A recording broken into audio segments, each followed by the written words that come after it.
Guys, tara. Naghimo na ko og kanang mga depensa sa katawan.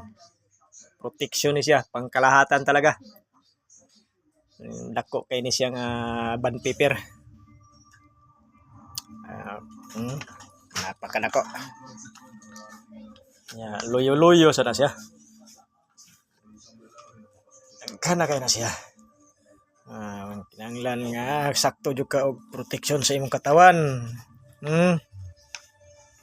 Handwritten ni giaguan jud na ako guys. Dili jud ni ingon siya nga Xerox or giprint.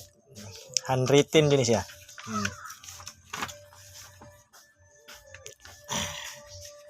Aron di tayo basta-basta.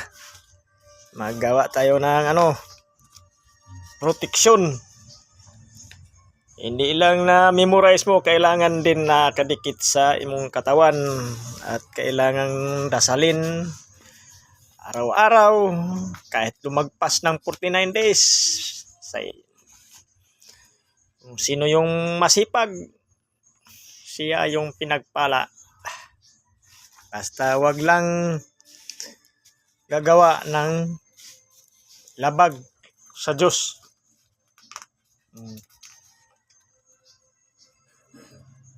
Isuwat pa lang gani nimo. Ma-feel nimo ang kakusgon sa mga orasyon. At dahil mabuti ang ating inang kalikasan, binigyan tayo ng ibang klaseng nag-cross na siya. Nag-cross. Dire gipatungan siya sa ibabaw. Then ang ating kubra.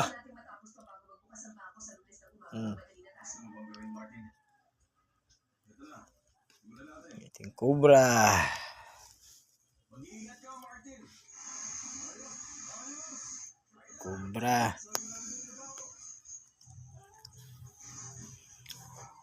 Bihira lang na makikita. Hindi mo basta-basta makikita ang ganitong klase. Marami na akong koleksyon guys sa kalikasan. Ito ay gawa talaga ng ating kalikasan. Hindi po gawa ng tao. No. Napakaganda.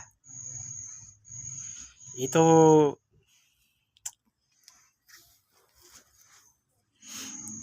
binigay talaga sa akin. Adlaw ng Biyernes. Kinuha ko yan. Tapos nasisira pa nga yung yung kutsilyo. Kahit mingi tayo ng paintulot na kukunin natin. Pero sinira pa rin. Tibay. Pero kahit nasira, ay yun pa rin lang ginagamit. Nakukuha pa rin. So matibay talaga. So thank you for watching guys. Huwag kalimutan na i-share ang video na ito